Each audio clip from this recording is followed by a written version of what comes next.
story you are about to hear is true. Only the names have been changed to protect the innocent.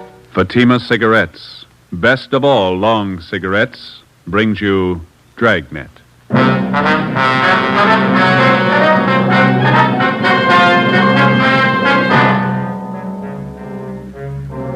You're a detective sergeant. You're assigned a homicide detail. An old couple suddenly disappear from one of the fashionable neighborhoods in your city. There's no trace of them, not a clue to their whereabouts. Foul play is suspected. Your job, find them. If you want a long cigarette, smoke the best of all long cigarettes. Smoke extra mild Fatima. Yes, Fatima is the king-size cigarette which contains the finest Turkish and domestic tobaccos superbly blended to make it extra mild, to give Fatima a much different, much better flavor and aroma than any other long cigarette. That's why Fatima has more than doubled its smokers coast to coast. Enjoy extra mild Fatima yourself. Best of all, long cigarettes. It's wise to smoke extra mild Fatima. It's wise to smoke extra mild Fatima.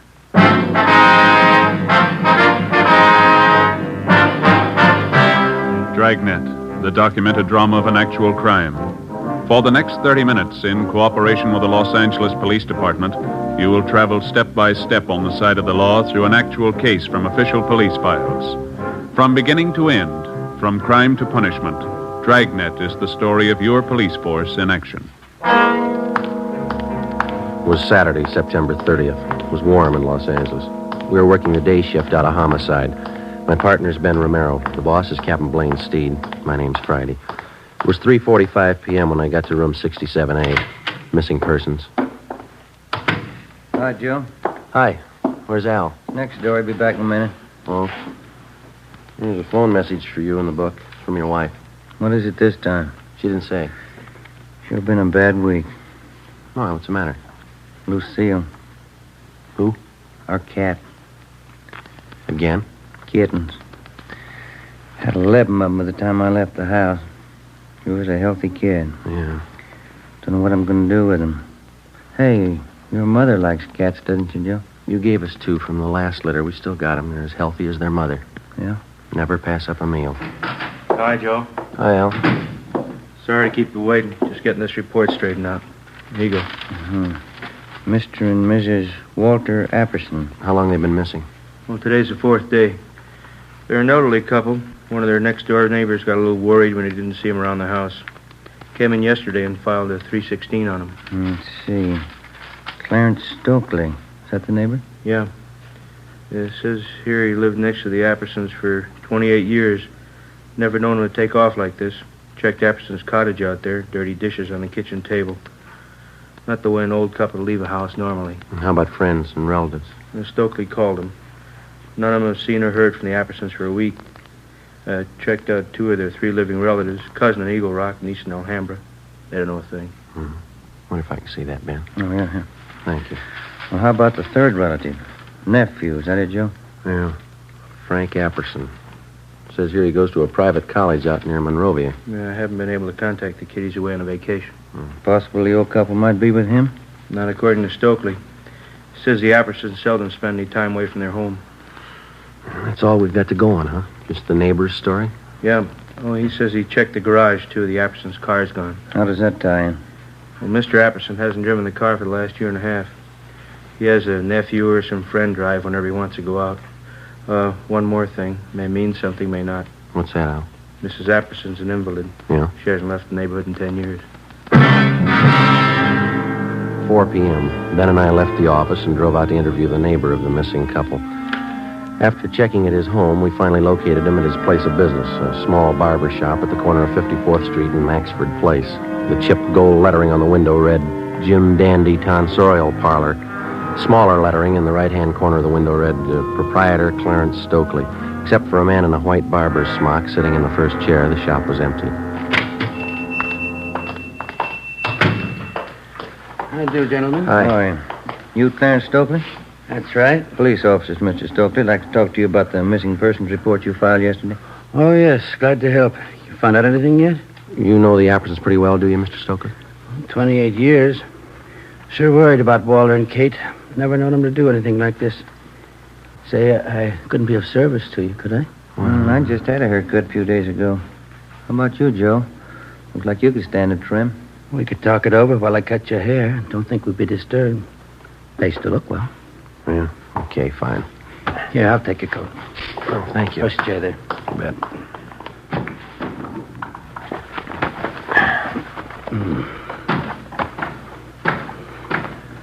Mr. and Mrs. Apperson didn't mention anything about going away on a trip, did they? Not a word. That's what makes it so strange. Here, let me fix this around your neck here. Oh, yeah, thanks. Play cards with them twice a week, usually. Katie Apperson's a fine whist player. Want me to take some off the sides here, officer? Yeah, please. Not too much, though. When did you first notice the Appersons weren't home? Tuesday night. We thought we might go over and play some cards. I see. That enough off right here, officer? Let me see. Yeah, that's fine. How is it you waited until yesterday to report the Appersons missing? Wife and I are great friends of Walt and Katie's, but it's certainly none of our business if they want to go off for a few days. Uh-huh. Besides, we thought if anything was wrong, Buzz would have said something. Who is Buzz? Anderson's nephew, Buzz. Name's Frank, but everybody calls him Buzz. I thought he was away at school, a place out near Monrovia. Yeah, Stanley College, private school. But he only stays there part of the time. He's usually home early in the week. Well, we were under the impression that this nephew, Buzz, was on a vacation. That's so. That's the first I've heard. Funny Walt and Katie would have told us. Oop, that pull. No, it's all right. Skipper's little doll. Head down. You, think the nephew might account for the Appersons' car being missing? You think he might have taken it on his vacation? Possible, I guess, but I think Walt would have mentioned it. That car was old, but he was particular about it. Mm-hmm. Maybe fit it out on top here a little? All right, fine. Do you know the nephew at all? Pretty well. Nice young fella. He got along with his aunt and uncle all right, did he? Yes, indeed. Buzz loves them both. Do you have any idea where the Appersons might be, Mr. Stokely? No, I don't. Neither does my wife. That's why we called you people. We don't mean to be Bodinsky's, but we're worried. Maybe just a little more off the top, officer? No, I think it's fine. It's okay. You have no idea where we might find the nephew, Buzz? Not if he's away on vacation. Might check with the school. Buzz might have gone off with a couple of his friends. Do something to dampen that down? Yeah, fine.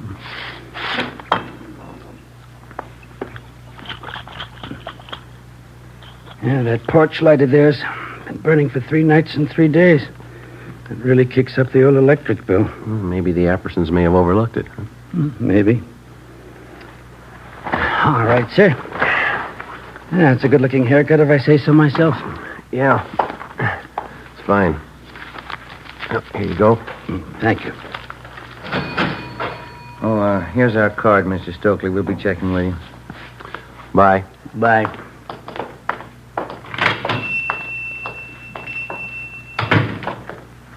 Can I borrow your comb?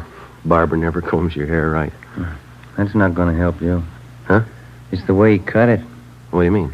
He put the part on the other side.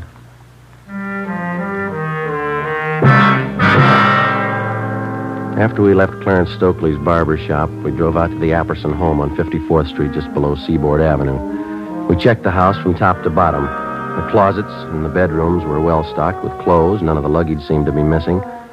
In the basement, back on one of the cupboard shelves, we found a bottle of cyanide. It was half filled. In the kitchen, we found dirty dishes still lying on the table. We put in a call to Ray Pinker at the crime lab, and he came out and took sample scrapings from each of the 3 plates and specimens from each of the half-filled cups of coffee on the table.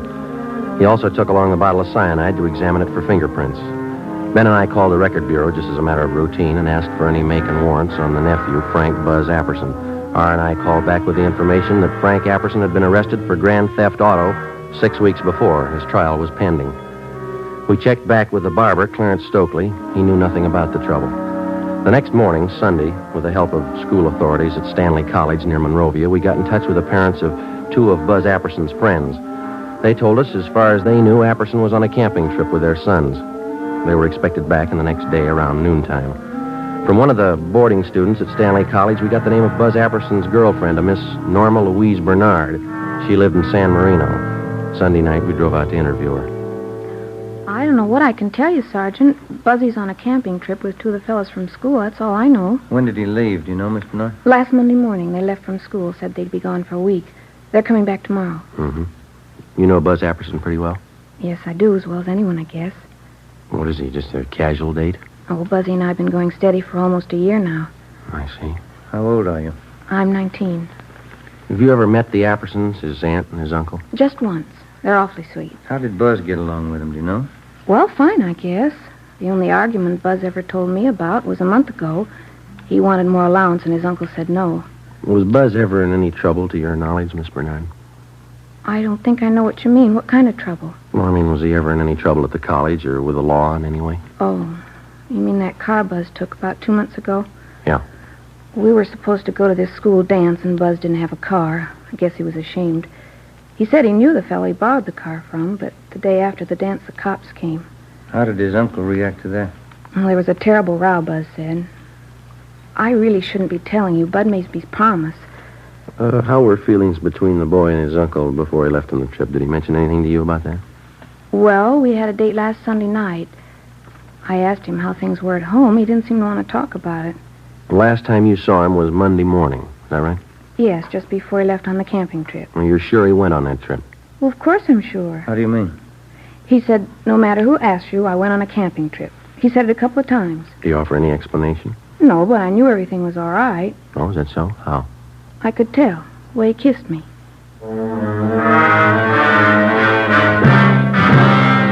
The next morning, Monday, Ben and I checked with missing persons. There was no additional information on the missing couple. We phoned the barber, Clarence Stokely. He had seen or heard nothing further of Mr. and Mrs. Apperson. We went down to the bank where the Appersons had their account. And with the help of the manager, we found that 3 checks had been passed on the Apperson checking account since the previous Wednesday, a full day after the missing couple had been last seen. 1 check was for $100 and 2 for $50 each. All of them had been cashed in Los Angeles and all bore the signature Walter Apperson. After examination, it was found each signature had been carefully forged. 10:45 a.m. We went back to the office. Hi, you two. Going someplace? Oh, hi, Ray. No, just coming. You finished checking that stuff through the crime lab? Yeah. I was passing over this way. Thought I'd drop off the report for you. Got it right here. How'd it go? Fingerprints on that bottle of cyanide. Latent prints got to make. Here's the name on it. Frank Buzz Apperson. You look over those dirty dishes we found in the Apperson house? Checked them through. Nothing. How about the samples you took from those cups?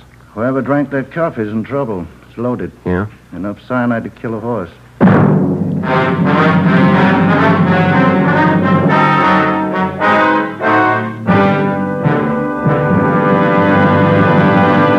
You are listening to Dragnet, the case history of a police investigation presented in the public interest by Fatima Cigarettes. If you smoke a long cigarette, it will be in your interest to listen to this case history recorded by a typical Fatima smoker.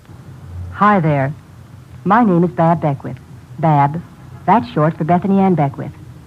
I live in New York City, and I'm a fashion stylist. The other day, at a showing of the new fall styles, I ran out of cigarettes. A friend of mine, a designer, introduced me to the new long Fatima. I really wish someone had told me about them sooner. Fatimas are a lot milder than the cigarettes I've been smoking, and they have a delightful flavor, too. I'm very glad to recommend them to you, because I know from experience it's wise to smoke extra mild Fatimas. And more smokers every day are finding that out. Actual figures show extra mild Fatima has more than doubled its smokers coast to coast. So enjoy extra mild Fatima yourself. The king-size cigarette, which contains the finest Turkish and domestic tobaccos, superbly blended to make it extra mild. You will prefer Fatima's much different, much better flavor and aroma. You will agree. It's wise to smoke extra mild Fatima. It's wise to smoke extra mild Fatima. The best of all long cigarettes.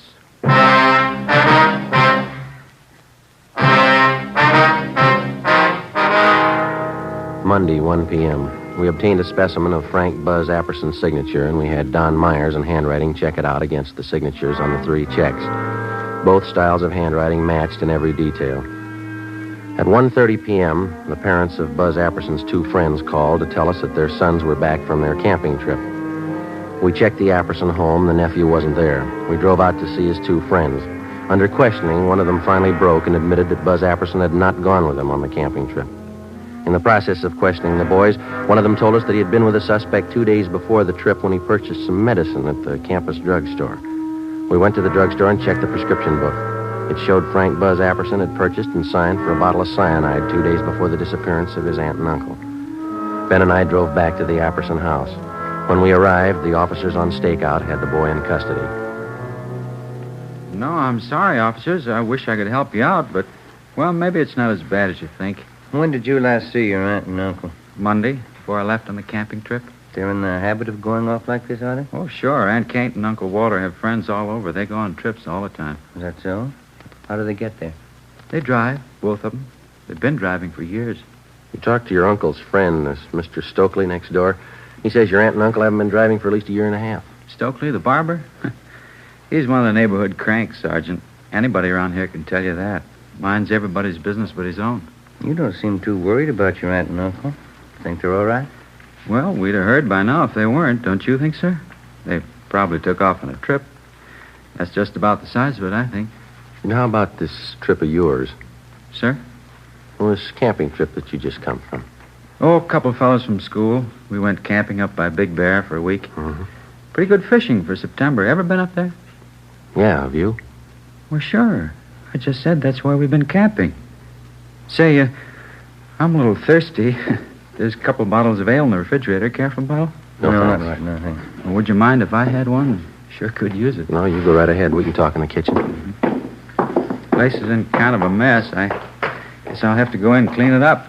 Is your aunt usually leave in a hurry like this? Not usually, no.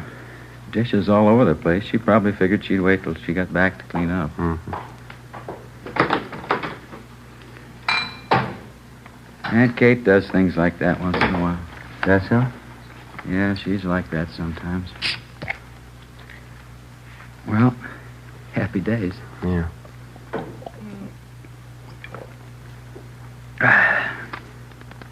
Okay, Buzz, you want to tell us?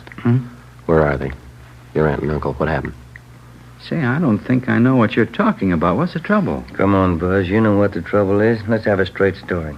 It's going to save a lot of time. Sir? We can draw it out as long as you like. It'll be a lot easier if you cooperate. Look, I don't know what you're thinking, Sergeant, but whatever it is, I don't understand you. What are you getting at? Something's happened to your aunt and uncle, and we're pretty sure you know what it is. Well, how could I? I've been away on this camping trip. You've been away, but not on a camping trip. Sir? We've checked you out from the day you came to live with your aunt and uncle, Buzz. You're going to make us spell out the whole record for you? But I've been away. I just got back. I don't know what's happened. We found a bottle of cyanide in the basement cupboard. Your fingerprints are all over it. Well, sure, that figures. We use it for bug poison in the garden. I take care of the garden. I use it all the time. You use it in coffee?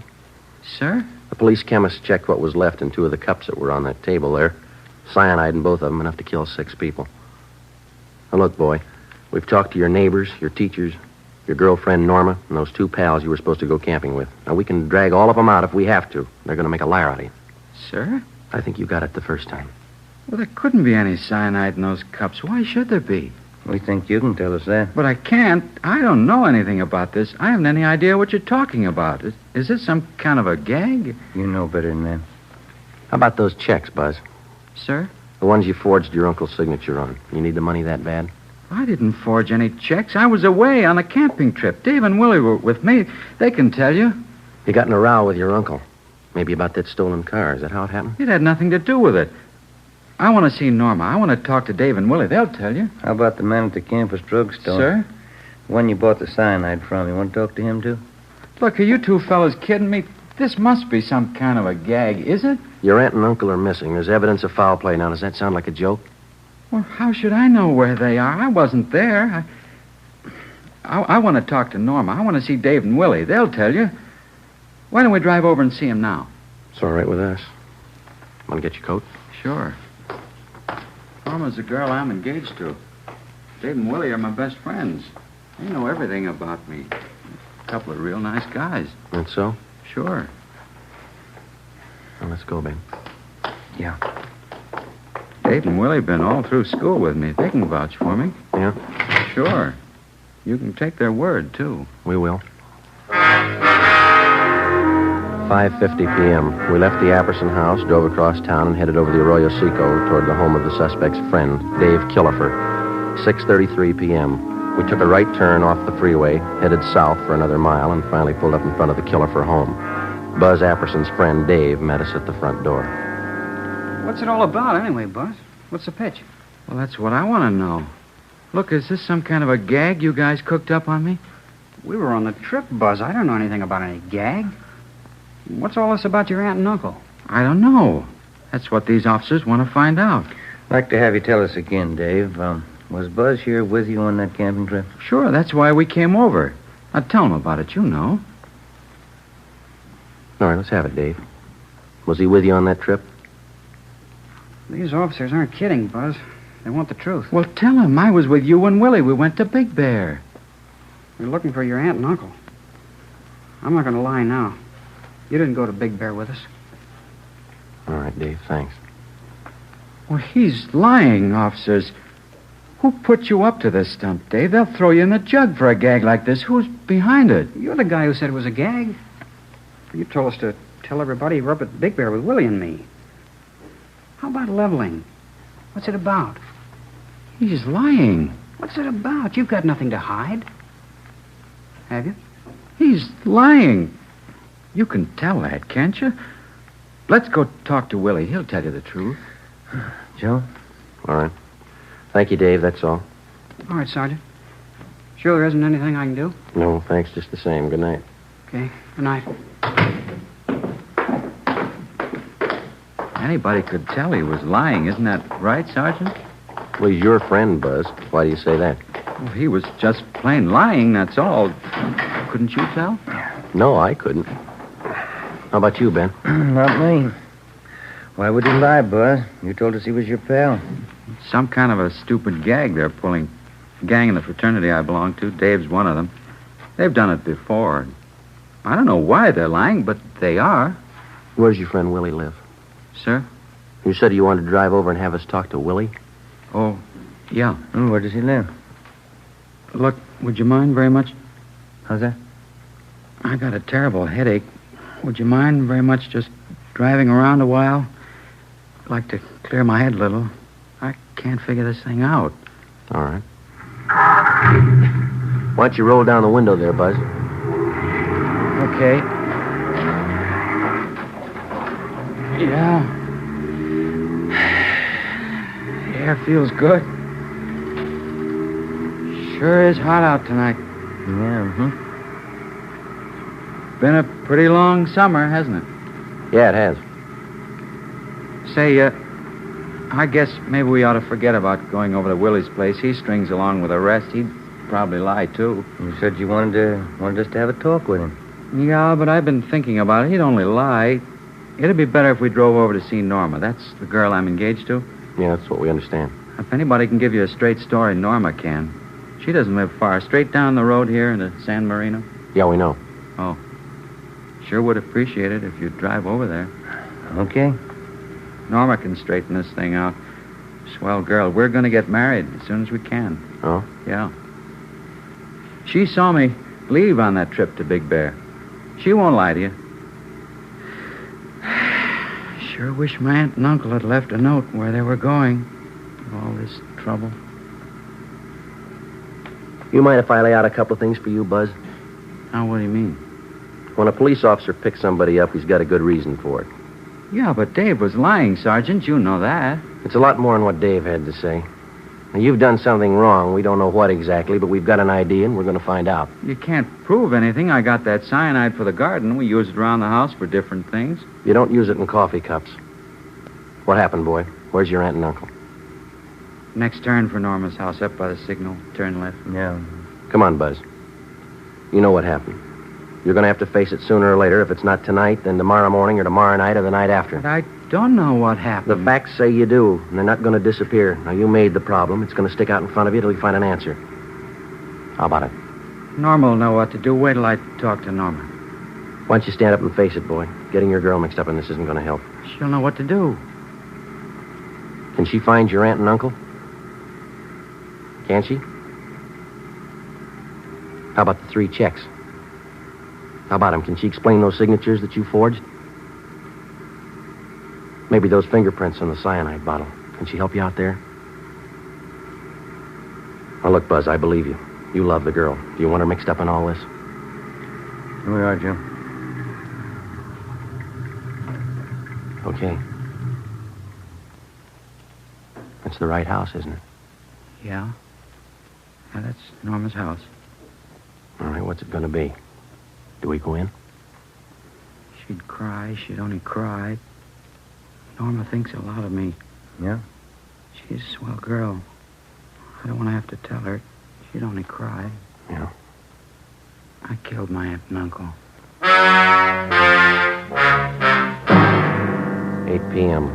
Buzz Apperson directed us to drive to San Pedro to the west basin of the Los Angeles harbor. We got out of the car and followed him to the end of one of the piers. He told us his story, and we put in a call to the office. Within half an hour, a fireboat and a barge were on the scene, and a diver was sent down into the water a few yards from the edge of the pier. We stood by and watched. Buzz Apperson, Ben, and I. I put quite a bit of cyanide in the coffee. I had to be sure. How'd you manage to get both of them in the car? I waited till way after dark, and then I dragged them out. Drove down to the end of the pier right here. Put the car in low. It went over, right where the diver went down, just this end of the barge. All right. Clear those lines up there. Here's the first one. You better stand back there. Yeah, watch it. Okay, sir. Let's go.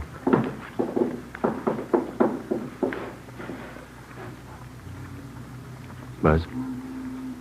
Yeah. My aunt. Only one thing missing, Buzz. Sir? A reason. Why'd you do it? I'm not sure anymore. Stolen car trouble, I guess. My trial was coming up. All that trouble. I didn't want my aunt and uncle to go through all that. You mean that's why you killed him? I think so. I didn't want them to be ashamed of me. That must sound funny. Nobody's going to believe you. Suppose I don't. Yeah. Will it make any difference?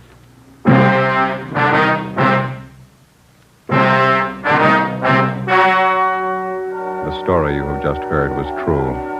Only the names were changed to protect the innocent. On December 15th, trial was held in Superior Court, Department 92, City and County of Los Angeles, State of California. In a moment, the results of that trial. And now, here is our star, Jack Webb. Thank you.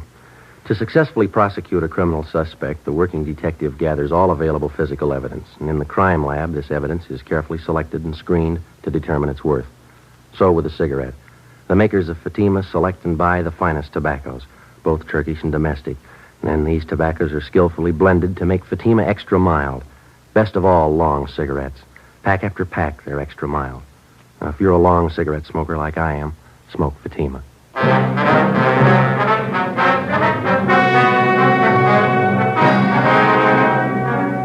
Frank Buzz Apperson was tried and convicted of murder in the first degree and sentenced to life imprisonment. He is now serving his term in the state penitentiary. You have just heard Dragnet, a series of authentic cases from official files. Technical advice for Dragnet comes from the Office of Chief of Police W.H. Parker, Los Angeles Police Department. Fatima Cigarettes, the best of all long cigarettes, has brought you Dragnet from Los Angeles. Coming up, Duffy's Tavern. Be sure to hear Theater Guild Sunday on NBC.